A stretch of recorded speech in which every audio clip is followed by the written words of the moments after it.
ذکر و اذکار کے زندگی پر اثرات 100% ہیں۔ اللہ کا ذکر اگر کوئی جانتا ہو یا قرآن کی اسٹڈی کی ہو یا کسی اچھے استاد کے پاس بیٹھا ہو تو دنیا کا کوئی مسئلہ ایسا نہیں ہے، جسمانی، نفسیاتی، معاشی، معاشرتی، ملکی، کوئی مسئلہ ایسا نہیں، اخلاقی، جو اللہ کے ذکر سے جس کا علاج ممکن نہ ہو۔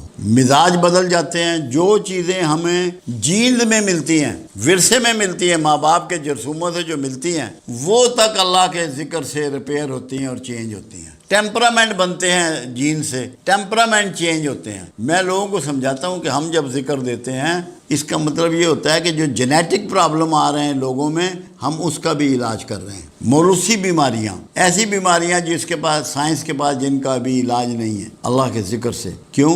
قرآن کا ایک چیلنج ہے کہ تمہارے دلوں کو اطمینان ہو ہی نہیں سکتا میرے ذکر کے بغیر۔ تو دل کے اطمینان کے لیے ضروری ہے کہ پیٹ کا درد بھی ٹھیک ہو، ورنہ دل تو مطمئن نہیں ہوگا۔ کمر میں درد ہے تو وہ بھی ٹھیک ہو، سر میں درد ہے تو وہ بھی ٹھیک ہو، پھوڑے نکل رہے ہیں تو وہ بھی ٹھیک ہو، ورنہ اطمینان کہاں سے ملے گا؟ اس کا مطلب یہ ہے کہ ان ساری چیزوں کا بھی علاج ذکر کرتا ہے، ذکر سے ان سب چیزوں کا بھی علاج ہے۔ پھر قرآن نے ایک بات کہی، یونس علیہ السلام کے بارے میں قرآن نے کہا کہ یونس تا قیامت مچھلی کے پیٹ میں رہتا اگر ذکر کرنے والوں میں نہ ہوتا۔ تو بڑے مسائل سے بھی نکلا جا سکتا ہے اللہ کے ذکر سے، بڑی مصیبتوں سے بھی نبر آزما ہوا جا سکتا ہے اللہ کے ذکر سے، یہ قرآن بتا رہا ہے۔ پھر اللہ کہتا ہے مجھے میرے پیارے ناموں سے یاد کرو، میرا ایسے ذکر کرو جیسے اپنے آبائزات کا کرتے ہو، بلکہ اس سے بھی زیادہ۔ یہ آپ کو کیوں کہا گیا؟ پھر اللہ کے رسول صلی اللہ علیہ وسلم نے مختلف ذکر و اذکار آپ کو گائیڈ کیے، سمجھائے۔ ایسے لوگ آئے رسول اللہ کے پاس جو مقروض تھے، تو میرے آقا نے فرمایا یا ذل جلال والاکرام کثرت سے پڑھا کرو، قرضے ختم ہو گئے۔ تو کوئی ایسا مسئلہ نہیں ہے جس کا علاج اللہ کے ذکر میں نہ ہو۔ ہمارا پرابلم یہ ہے کہ ہم 10 دن پڑھ کے چاہتے ہیں کہ 100 سال پرانا مسئلہ بھی حل ہو جائے، کہ ہلے تھوڑی دے کم میں نہیں ہویا، 6 دن تو انہوں ہو گئے پڑھ دیں۔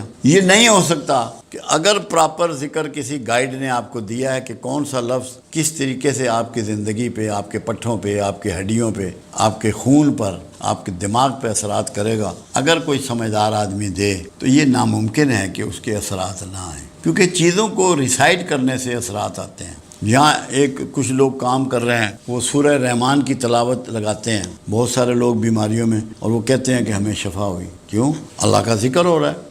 ذکر صرف یہ نہیں ہوتا کہ اللہ اللہ کی جائے، اللہ کی باتیں کریں وہ بھی ذکر ہے، نماز پڑھیں وہ بھی ذکر ہے، قرآن کی تلاوت کریں وہ بھی ذکر ہے، نعمتیں لوگوں میں تقسیم کریں وہ بھی ذکر ہے۔ یہ ہو نہیں سکتا کہ اگر آپ سچے دل سے اللہ کے ذکر پہ گامزن ہو گئے ہیں اور آپ کے مسائل باقی رہ جائیں۔ یہ ہماری سوچ کی کمی ہوتی ہے کہ جو ہم ذکر میں کوتاہی کرتے ہیں۔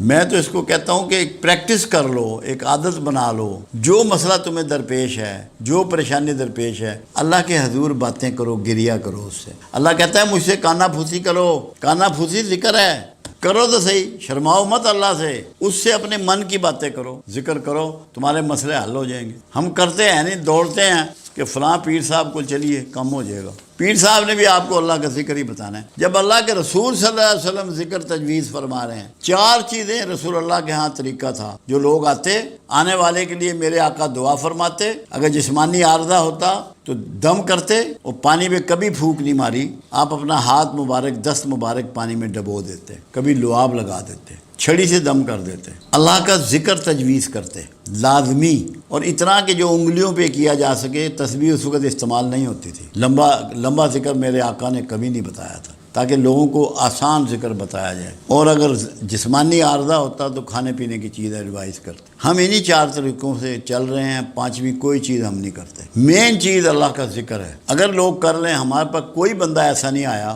جس نے دل جمی سے ذکر کیا ہو اور اس کا مسئلہ پینڈنگ رہ گیا ہو، میرے پاس تو نہیں آیا، مجھے نہیں یاد اس 30 سال میں۔ تو ذکر سب سے امپورٹنٹ چیز ہے زندگی میں، اس کو تو چھوڑنا نہیں چاہیے۔ تھوڑا بہت جتنی توفیق ہے، جتنی صحت ہے، جتنا ٹائم ہے، ذکر کو مت چھوڑو۔ آپ جو اچیو کرنا چاہتے ہیں ذکر کو پکڑ لیں، یہ ناممکن ہے کہ اچیو نہ ہو، ناممکن کا لفظ استعمال کر۔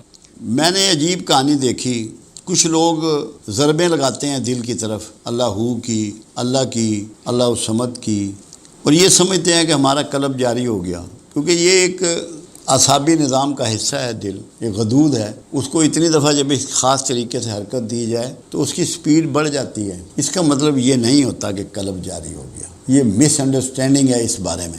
قلب جاری ہونا یہ ہے کہ تیرے قلب میں ہر وقت اللہ کا ڈر اور اس کے رسول کی محبت موجود ہو. تو آنکھ اٹھائے، تو کان اٹھائے، تو ناک اٹھائے، تو منہ اٹھائے، تو ہاتھ اٹھائے، تو پیر اٹھائے، تجھے پتہ ہو کہ جو میں کرنے لگا ہوں تجھے یہ دماغ میں بسی ہوئی ہو کہ میرا اللہ اس میں راضی ہے کہ ناراض ہے، رسول اللہ کو یہ بات پسند ہے کہ ناپسند. تجھے اپنی ہر حرکت جو تو نے کرنی ہے، جاگنے سے سونے تک اور سونے سے جاگنے تک، کھانا پینا، لوگوں سے ملنا، نوکری، کاروبار، اس میں تیرے ذہن میں یہ ہو کہ میری جو یہ حرکت ہے یہ اللہ کی نافرمانی میں ہے کہ اللہ کی فرما برداری میں ہے. میری یہ حرکت رسول اللہ کے طریقے کے مطابق ہے یا آپ کے طریقے کے مخالف ہے. یہ ہے قلب کا جاری ہونا، زندہ ہونا. اسے ہر لمحے اس میں خیال رہے.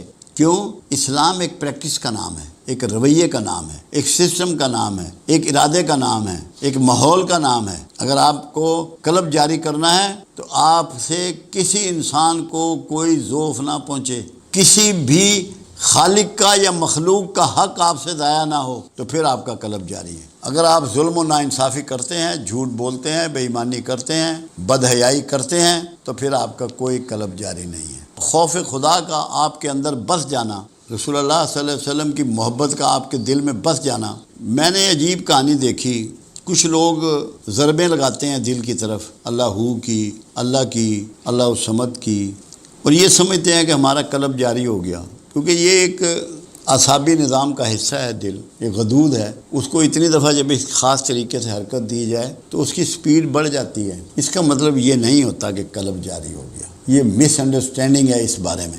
قلب جاری ہونا یہ ہے کہ تیرے قلب میں ہر وقت اللہ کا ڈر اور اس کے رسول کی محبت موجود ہو. تو آنکھ اٹھائے، تو کان اٹھائے، تو ناک اٹھائے، تو منہ اٹھائے، تو ہاتھ اٹھائے، تو پیر اٹھائے. تجھے پتہ ہو کہ جو میں کرنے لگا ہوں تجھے یہ دماغ میں بسی ہوئی ہو کہ میرا اللہ اس میں راضی ہے کہ ناراض ہے، رسول اللہ کو یہ بات پسند ہے کہ ناپسند. تجھے اپنی ہر حرکت جو تو نے کرنی ہے، جاگنے سے سونے تک اور سونے سے جاگنے تک، کھانا پینا، لوگوں سے ملنا، نوکری، کاروبار، اس میں تیرے ذہن میں یہ ہو کہ میری جو یہ حرکت ہے یہ اللہ کی نافرمانی میں ہے کہ اللہ کی فرما برداری میں ہے. میری یہ حرکت رسول اللہ کے طریقے کے مطابق ہے یا آپ کے طریقے کے مخالف ہے. یہ ہے قلب کا جاری ہونا، زندہ ہونا. اسے ہر لمحے اس میں خیال رہے. کیوں؟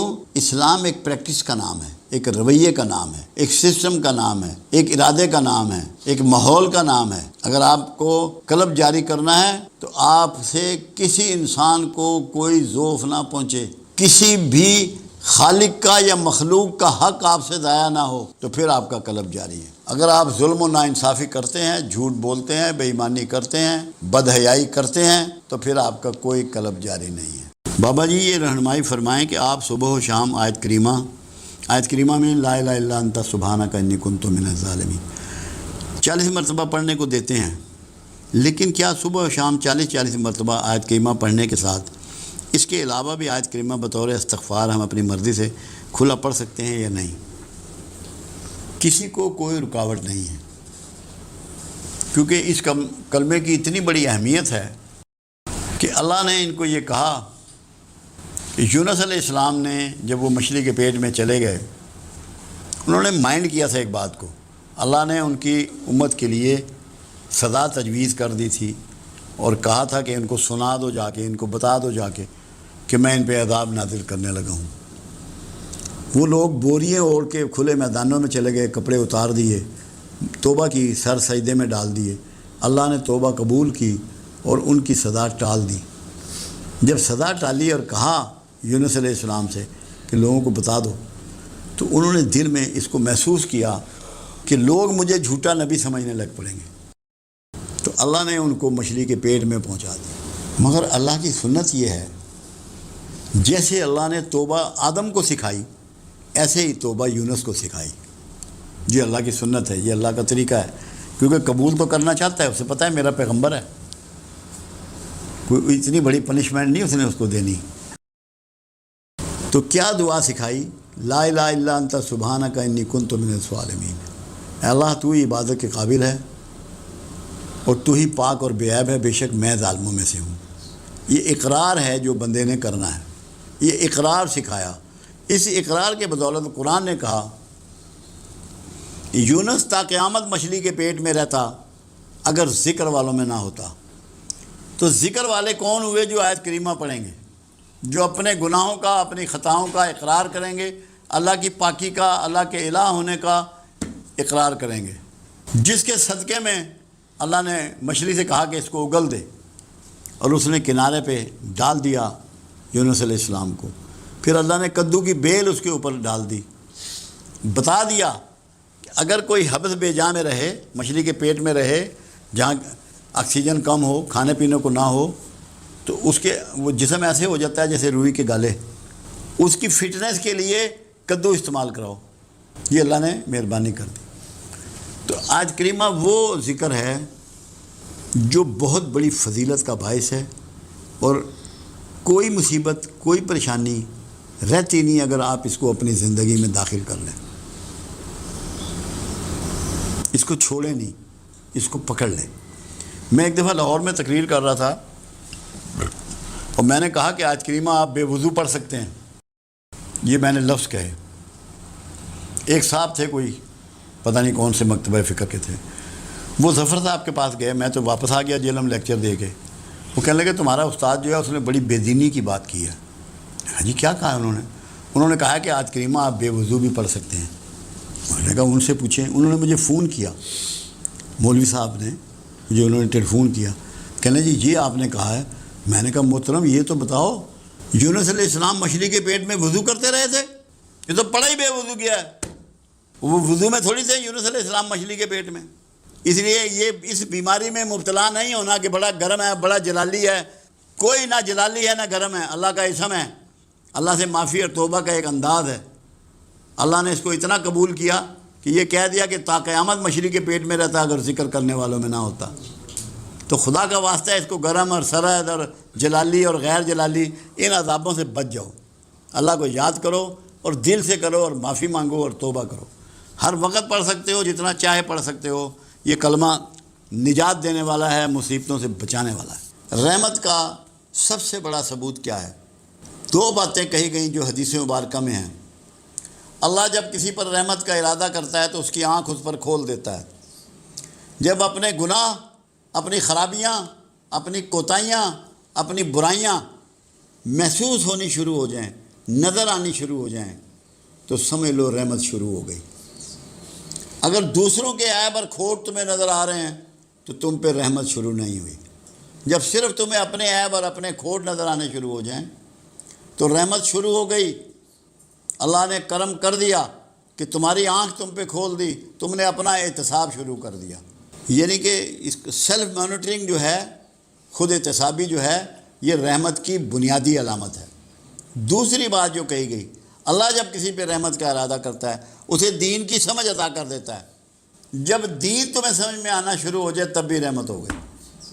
اور تیسری بات یہ ہے، جب تمہاری طبیعت میں رحمت عود کار آتی ہے، تمہیں دوسروں پہ رحم آنا شروع ہو جاتا ہے، دوسروں سے ہمدردی شروع ہو جاتی ہے، دکھی کا دکھ محسوس ہونا شروع ہو جاتا ہے، پریشان کی پریشانی تمہیں پریشان کرنا شروع کرتی ہے، یہ بھی اس بات کی علامت ہے کہ تم پہ رحمت شروع ہو گئی۔ جب تمہارا دل اللہ تللے، عیاشی اور فحش میں لگنا بند ہو جائے، تمہارے دھیان میں ادھر نہ جائے، تمہیں ٹی وی اچھا نہ لگے کہ کیا پروگرام دیکھنے، کیا ڈرامہ دیکھنا، چھوڑو پرے، گانے اچھے نہ لگیں، فوش محفلیں اچھی نہ لگیں، لفظ زنی اچھی نہ لگے، جوا اچھا نہ لگے، شراب اچھی نہ لگے، بدکاری اچھی نہ لگے، یہ بھی علامت ہوتی ہے کہ تم پہ رحمت شروع ہو گئی۔ دوستوں میں تخصیص کر لو، برے سنگیوں کو چھوڑ دو، اچھے سنگیوں میں بیٹھنا شروع کر دو، اچھی محفل میں بیٹھنا شروع کر دو، اچھی کتابوں کا مطالعہ شروع کر دو، مسجد میں تمہارا دل لگنا شروع ہو جائے تو سمجھو رحمت شروع ہو گئی۔ بیوی بچوں کا احساس کرنا شروع کر دو، ان کے حقوق پامال نہ کرو، پڑوسیوں کا دھیان کرنا شروع کر دو، بڑوں کی عزت شروع کر دو، بچوں سے محبت شروع کر دو، تو رحمت شروع ہو گئی۔ یہ ساری علامتیں ہیں رحمت کی، کہ تمہارا رویہ مہربان انسان کا ہو جائے، ہمدرد انسان کا ہو جائے، مخلص انسان کا ہو جائے، تو سمجھو تم پہ رحمت شروع ہو گئی۔ یہ ساری باتیں رحمت کی نشاندہی کر رہی ہیں۔